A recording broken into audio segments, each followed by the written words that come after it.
Ils sont originaux, surprenants, émouvants, sincères. Pas toujours parfaits, ils ont ce truc qui fait qu'on les aime.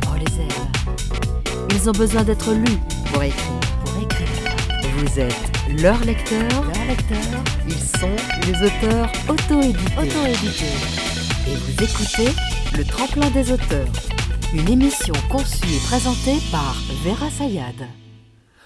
Bonjour. Si vous avez avec la Bretagne des liens de sang ou de cœur et que vous vibrez pour son patrimoine, son histoire, ses traditions, ses sites, qu'ils soient connus ou moins connus.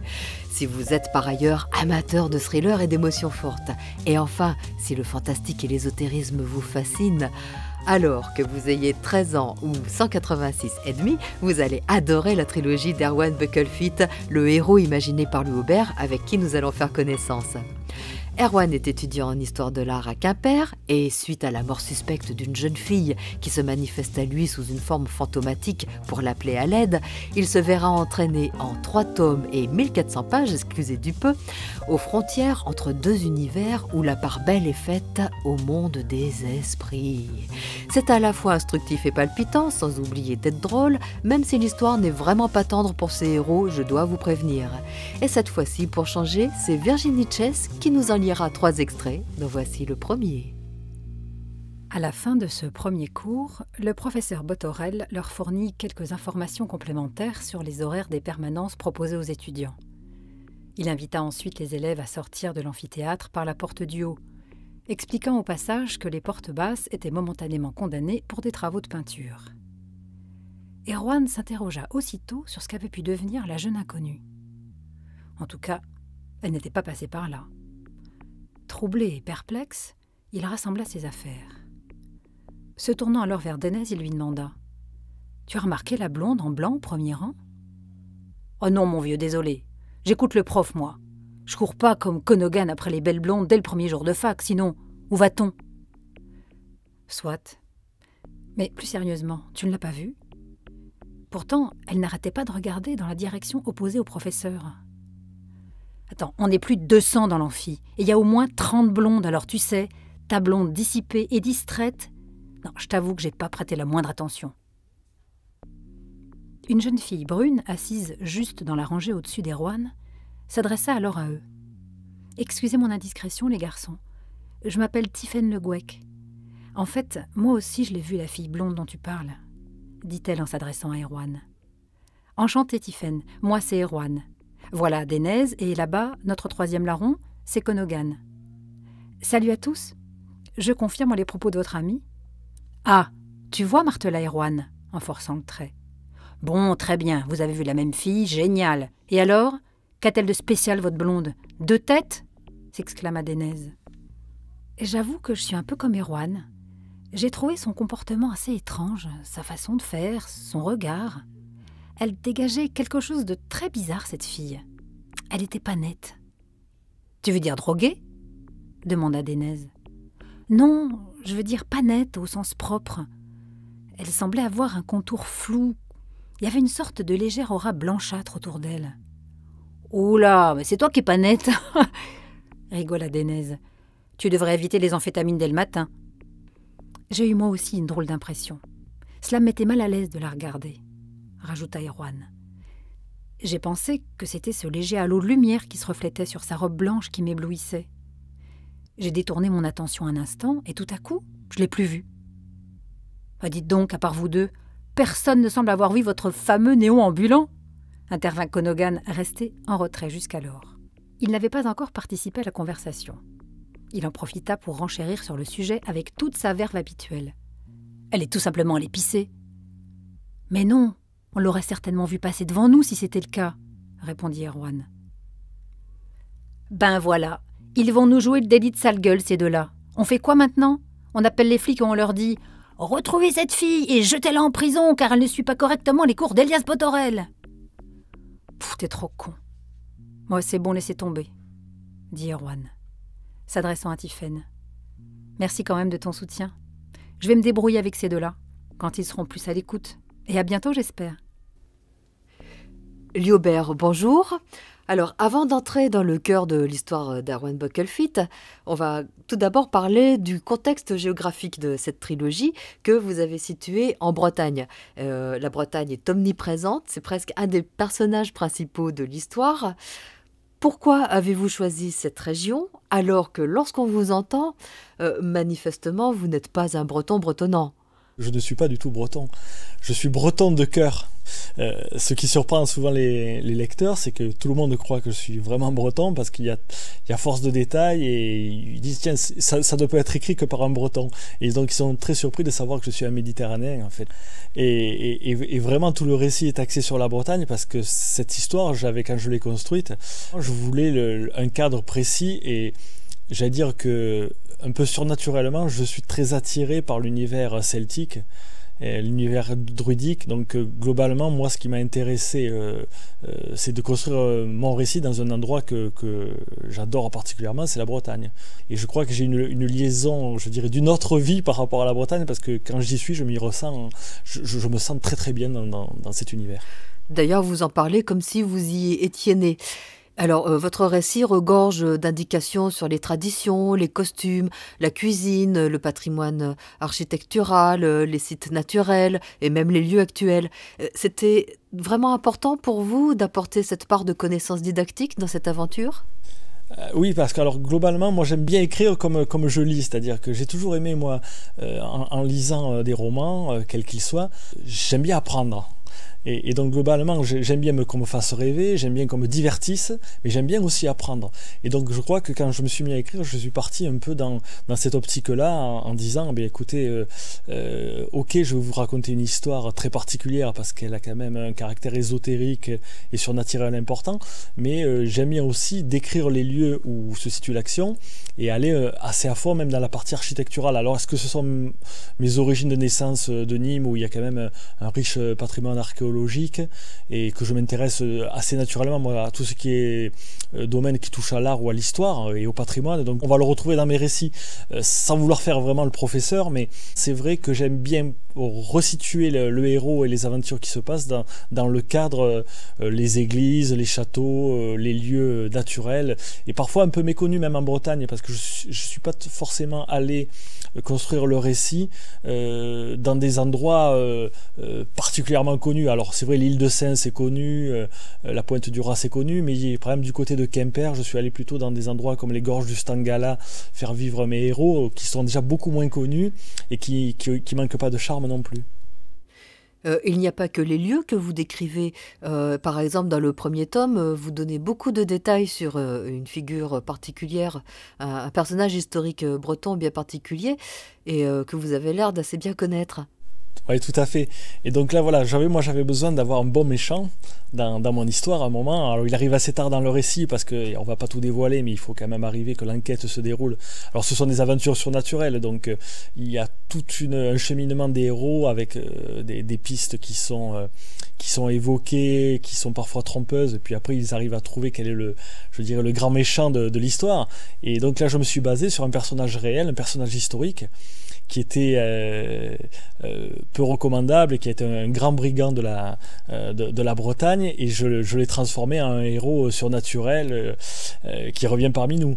Je ne vais pas dévoiler son nom parce que sinon ça enlève un peu du charme, mais globalement je me suis vraiment appuyé sur un personnage existant et notamment des lieux dans lesquels il a vécu. À propos de ce personnage, vous aviez déjà l'idée d'en parler avant même de commencer à écrire votre histoire, ou est-ce que c'est venu en cours de route ? Alors c'est une très bonne question, ça, parce qu'en fait le récit se construit, j'ai pas forcément toute la trame au début entièrement, j'ai un plan dans ma tête, j'ai là où je veux arriver, ce que je veux décrire et expliquer, et c'est vrai que petit à petit les personnages aussi me guident, et en fonction de mes recherches, je dirais le récit se construit, et c'est vrai que ce personnage là il est arrivé assez tard. Je cherchais vraiment un personnage marquant qui pouvait être l'ennemi principal d'Erwan dans le numéro 1, et je l'ai trouvé comme ça en me souvenant de mes visites par exemple sur l'île de Tristan et sur un certain nombre de musées où j'avais vu son portrait. On a donc parlé du contexte géographique et un petit peu historique de cette trilogie d'Erwan Bucklefleet, mais on n'a pas parlé de l'histoire. Alors, qui est Erwan Bucklefleet ? Le nom vient parce que le prénom, donc forcément un prénom breton pour le personnage, et Bucklefleet parce qu'il est issu d'un père qui lui n'est pas breton, qui est irlandais, et donc le jeu de mots Bucklefleet, ça veut dire pied de boucle en gros, hein, en anglais, et donc c'est un garçon qui a une maman qui est du Finistère, qui est bretonne, et un papa qui est irlandais et qui est arrivé par hasard en Bretagne, et de l'idylle avec la maman d'Erwan, donc sont nés 2 enfants, Erwan et sa sœur. Pour nous mettre dans l'ambiance, on va maintenant écouter le premier morceau de musique que vous nous proposez. Il s'agit de la musique du film Halloween de John Carpenter.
Une fois revenus dans la chambre, ils se couchèrent aussitôt. Ils se laissèrent bercer quelques instants par le bruit de fond continu, juste au-dessus de leur tête, que faisait la pluie en frappant les tuiles des chambres mansardées. Ce petit clapotis caractéristique avait quelque chose d'apaisant qui les aida à s'endormir rapidement. Après les 2 premières heures d'un sommeil profond, serein et réparateur, le reste de la nuit fut cependant beaucoup plus agité pour Erwan. Il sombra dans un cauchemar épouvantable dans lequel une grosse araignée avait tissé sa toile, dans un coin de la pièce, juste au-dessus de lui. C'était une toile de bonne taille reliant le sommet de l'armoire au plafond. Dans ce filet naturel, il voyait se former des visages qui apparaissaient en relief dans l'enchevêtrement de fils de soie, un peu comme si des êtres invisibles appuyaient leur visage contre ce réseau maillé. Parmi des dizaines de figures inconnues, se succédèrent dans cette galerie de portraits insolites et assez inquiétants le grand-père d'Erwan, la fille Botorel et enfin sa grand-mère, Argantaël, s'adressant à lui d'une voix très faible, comme murmurée. « Erwan, Erwan, fais bien attention à toi. Sois prudent. Méfie-toi de qui fait tourner la table. Ne te laisse pas asservir et abuser par les forces obscures. Je te lèguerai le don. Consens à prendre bientôt en toi cette charge et utilise-la à bon escient. » Le visage d'Argantaël disparut alors de la toile qui redevint plane. La belle araignée propriétaire des lieux refit son apparition comme par enchantement. C'était une grosse malmignate d'environ 5 cm, pattes comprises, avec un corps bien rond ponctué de quelques taches rouges. Cette proche cousine de la veuve noire descendit tout droit vers lui, pendue le long d'un fil de soie sortant de son abdomen, jusqu'à venir se poser sur le visage d'Erwan. À ce contact désagréable, il s'éveilla en sursaut. Il esquissa alors un geste de la main pour se débarrasser de l'intruse et s'assurer ainsi que l'araignée n'avait bien existé que dans son rêve. Cela semblait tellement réel qu'il aurait pourtant juré avoir senti les 8 pattes pointues se déplaçant lentement sur sa joue droite. Il se pencha vers la table de nuit pour tenter de déchiffrer l'heure sur le réveil radio. Mais son regard ne rencontra que l'obscurité. Il se rappela alors qu'il était chez Tiphaine.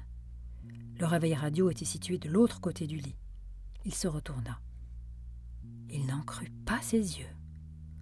Le réveil marquait 6:66.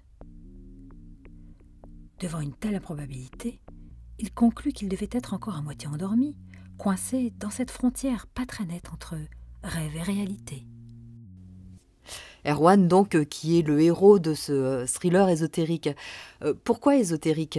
Alors, on pourrait dire thriller fantastique, thriller ésotérique, parce qu'il y a un peu les deux aspects qui apparaissent dans les romans, c'est-à-dire que le côté ésotérique, c'est que Erwan découvre petit à petit, au travers de sa grand-mère, qu'il a des dons de médium, qu'il va développer tout au long du récit et progresser avec l'aide d'ailleurs de personnages de l'au-delà qui sont des druides. Et le personnage donc découvre petit à petit ce monde-là.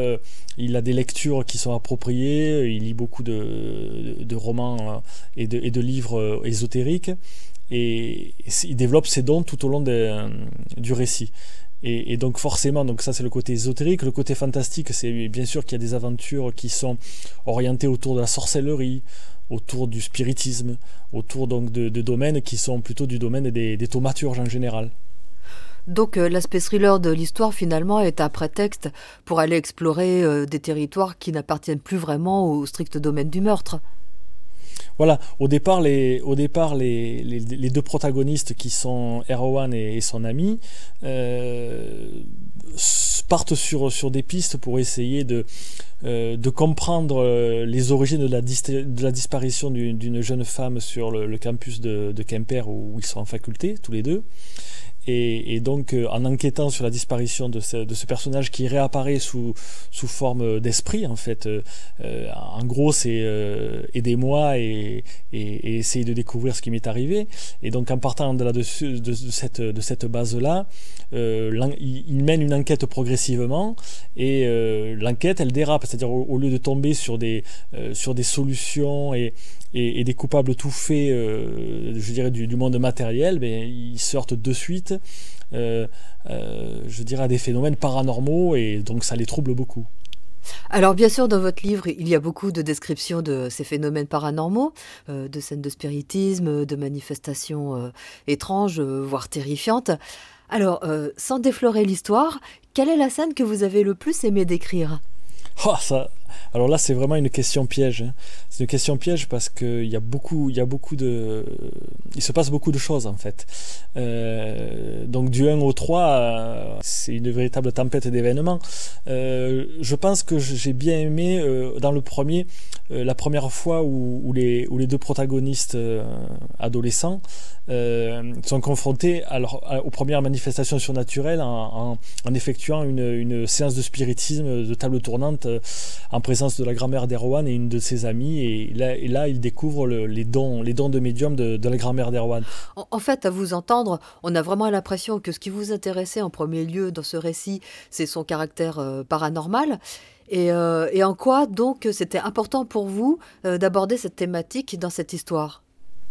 Alors globalement, c'est un devoir de mémoire en fait. Je comptais pas la rendre aussi publique que ce qu'elle est devenue en fait. Au départ, c'est forcément il y a du personnel derrière tout ça. Et donc quand je parle de la grand-mère d'Erwan, je parle de ma grand-mère en fait.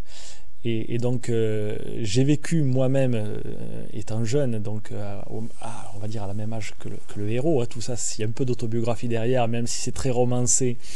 Et que dans le 2 et le 3, on va largement au-delà de ce que j'ai vécu, heureusement pour moi. Mais globalement, une grande partie de ce qui s'est passé dans le premier opus, tout ce qui est phénomènes paranormaux, je l'ai vécu moi-même en compagnie d'une amie Et donc ce fameux médium qui est la grand-mère d'Erwan, donc c'est ni plus ni moins que ma grand-mère. Donc je voulais lui offrir, moi, tout simplement pour un Noël il y a quelques années, le récit de ce que nous avions vécu ensemble à l'époque.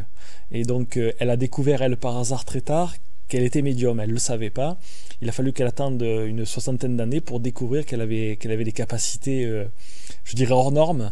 Et donc tous ces récits de table tournante, de spiritisme, de séances avec les esprits, d'écriture automatique, je les ai vécus entre 18 et 20 ans. Et c'est vrai que c'est très troublant parce que c'était la première fois où moi-même je voyais quelque chose qui sortait de l'ordinaire et qui nous amenait à réfléchir et à avoir des interrogations un peu sur ce que j'appellerais l'au-delà.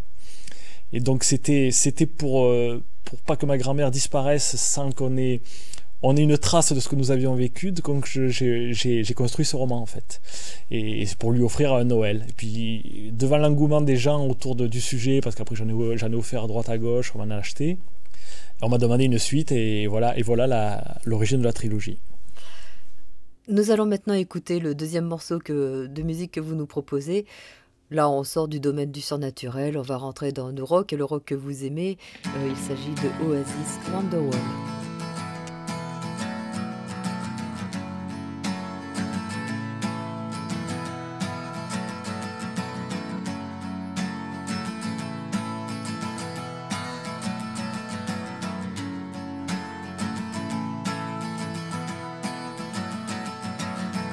Today is gonna be the day that they're gonna throw it back to you. By now you should have somehow realized what you gotta do. I don't believe that anybody feels the way I do about you now.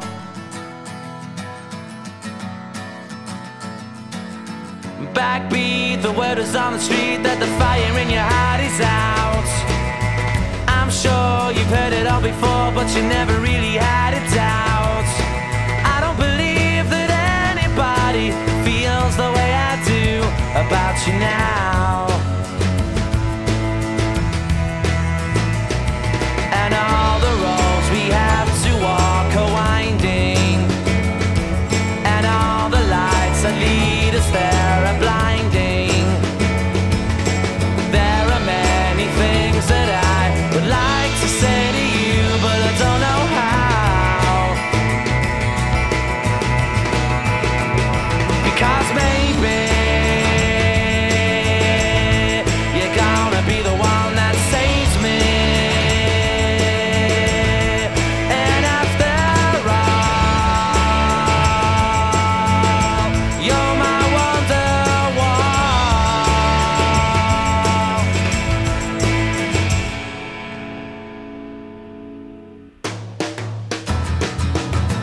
Today was gonna be the day, but they'll never throw it back to you. By now you should have somehow realized what you're not to do. I don't believe that anybody feels the way I do about you now. And all the roads that lead you there were winding, and all the lights that light the way are blinding. There are many things that I would like to say to you, but I don't know how. I said maybe you're gonna be the one that saves me. And after all, you're my Wonderwall. Alors, donc ce que vous mettez en avant, c'est que l'origine de cette histoire, c'est un devoir de mémoire. Vous aviez quelque chose à dire et pas spécialement un désir d'écrivain. Est-ce que c'est la première fois que vous écriviez ou est-ce que vous avez quand même déjà eu auparavant une expérience d'écriture ? Alors, j'ai écrit dans ma jeunesse, j'écrivais beaucoup de textes, de poèmes, J'écrivais, j'ai écrit une ou deux nouvelles mais que j'avais pas publiées, et j'ai écrit aussi beaucoup de textes de chansons, puisque comme beaucoup de jeunes gens, j'ai fait partie de groupes de musique dans la jeunesse, donc je faisais les textes. Donc c'était un peu ma première relation avec l'écriture. Donc j'ai toujours un peu écrit, mais jamais, je dirais, avec l'intensité que j'ai eue en écrivant sur le tard, puisque j'ai commencé assez tard. J'ai commencé à écrire, on va dévoiler une partie de mon âge, mais pas actuel, mais j'ai commencé à écrire à 45 ans, donc vous voyez, j'en ai un peu plus que ça maintenant. Et donc j'avais envie, c'était une envie que je me dis, un jour il faudra quand même que tu développes, et que tu restes pas dans des récits courts. Et donc moi, tout ce qui est côté artistique, c'est une passion, et donc je me suis toujours essayé à plein de choses. Jeune, j'ai fait de la musique, un peu plus tard j'ai fait de la peinture, et puis je me suis dit, mais tiens, tu arrives à l'âge de raison, et maintenant il est temps d'écrire. Écrire à 45 ans, c'était un rêve en fait. Je me suis dit, pourquoi pas moi, et j'avais l'impression que j'avais des choses à dire, donc je les ai dites. Et vous aviez d'ailleurs tellement de choses à dire que vous avez trouvé le moyen de déborder du cadre du livre lui-même, des 3 volumes de cette trilogie, puisque vous avez créé le blog de Erwan Buckelphyt, donc c'est le blog de votre héros. Qu'est-ce qu'on y trouve ? Donc on y retrouve en fait tout le cadre de vie du héros. On y retrouve des fiches sur les personnages, on y retrouve des photos donc sur les pays celtiques, Bretagne, Écosse, Irlande, enfin tout ce qui est lieu celtique qui m'attire. On y retrouve aussi beaucoup de choses autour du paranormal. J'ai mis beaucoup d'informations sur les superstitions, d'informations sur tout ce qui est ésotérisme et mysticisme. Il y a une bibliothèque paranormale avec des livres de sorcellerie. On y trouve aussi mes goûts littéraires, ou les goûts littéraires du héros, donc les livres fantastiques dont j'ai parlé tout à l'heure. On y retrouve aussi des films. Des films autour du paranormal ou du fantastique. Et dans la partie blog, il y a l'aspect aussi poésie, puisque ma seconde casquette, c'est que j'adore la poésie, et j'ai aussi sorti 2 recueils de poésie en parallèle de la trilogie. Et donc les poèmes sont publiés sur le blog d'Erwan Buckelphyt. Je suis ravi d'avoir plus de 12 ou 13 000 visiteurs, donc c'est sympa, quoi. C'est sympa pour moi, et j'ai eu des bons retours, non seulement dans le blog des lecteurs qui sont nombreux mais pas suffisamment encore, puisque je suis auto-édité, donc j'ai peu de réseau de distribution, donc vraiment c'est le bouche à oreille qui m'aide à faire découvrir mon travail. Et j'ai aussi de très bons retours sur la poésie, ça je suis ravi, parce que j'aime beaucoup c'est quand même pas un mode d'expression culturelle qui est très à la mode, la poésie, malgré ce qu'on dit, et globalement je suis ravi qu'il y ait encore un public pour ça. J'en écris très régulièrement, ça me permet de me poser. C'est un peu l'inverse du roman en fait, puisque le roman, moi c'est quelque chose que je prends le temps de construire. Ça a été long pour écrire la trilogie, ça m'a pris 3 ans. Et donc globalement, je suis avec le roman plutôt dans la réflexion, dans la construction, c'est un travail de longue haleine. Alors que la poésie, c'est exactement l'inverse pour moi. J'allais dire que je l'éructe presque. C'est-à-dire que pour moi, il faut que ça soit spontané et que ça sorte comme ça du cœur. Donc moi, il faut un poème, ça s'écrit en 10 minutes. Si je mets plus de temps d'écrire un poème de 10 minutes, je ne l'ai pas réussi, parce qu'il va manquer de fraîcheur et de spontanéité. Donc voilà les deux aspects, un côté plus, je dirais, plus posé dans les romans, et un côté beaucoup plus instantané dans les poésies. Donc une trilogie, 2 recueils de poésie. Vous avez des projets en cours ? Je suis en train d'écrire un 4e roman, que j'espère avoir terminé avant la fin de l'année 2014. J'en suis à peu près, on va dire, à la moitié. Et celui-là sera davantage un roman pour adultes, parce que Erwan Buckelphyt et sa trilogie, je dirais, ça peut être lu à partir de 13 ans. Bon, peut-être pas avant, parce que ça peut faire un peu peur, quoi. C'est pas tout à fait du Harry Potter, ça va quand même un peu plus loin, c'est peut-être un peu plus inquiétant, un peu plus angoissant dans les sentiments et dans ce on parle beaucoup quand même de la mort et de l'au-delà. Malgré s'il y a quand même un grand positivisme du héros autour de sa quête initiatique. Et par contre, le roman là que je suis en train d'écrire, c'est vraiment cette fois-ci un roman pur adulte. Ça sera, je dirais, un peu plus des sentiments exacerbés, et je dirais un peu plus gore et un peu plus sexe. Et c'est toujours dans la même veine que Erwan Buckelphyt, c'est-à-dire avec une grosse part de fantastique ? Alors c'est toujours un thriller surnaturel. C'est je dirais un anti-héros du monde moderne à qui lui arrive une série de catastrophes et sa vie est en train de basculer complètement. Il ne comprend pas ce qui se passe dans sa vie. Et c'est quelqu'un qui va d'événement en événement et donc il se pose des tas de questions sur sa vie. Donc c'est là aussi un peu une recherche intérieure du personnage et puis un basculement vers, je dirais, il vit l'enfer au quotidien. Je l'espère jusqu'à s'en sortir, mais on ne sait pas encore, je ne sais pas moi-même non plus, parce que j'en suis qu'à la moitié. On trouve donc vos livres sur Lulu pour la version papier et puis en numérique sur Amazon. Donc vous êtes auto-édité. Et est-ce que lorsque vous avez écrit l'histoire d'Erwan Bucklefield, vous aviez pensé à présenter votre livre à l'édition classique ? Alors j'avoue que non, puisque quand j'ai eu l'envie d'écrire, en fait, je voulais de suite avoir une version papier présentable à mes proches, puisque c'était pour offrir un cadeau de Noël. Donc, je suis parti donc sur l'auto-édition et ça m'a permis d'avoir rapidement donc, je veux dire, un livre en main pour remplir mes obligations de fin d'année, quoi. C'est-à-dire offrir un cadeau pour Noël.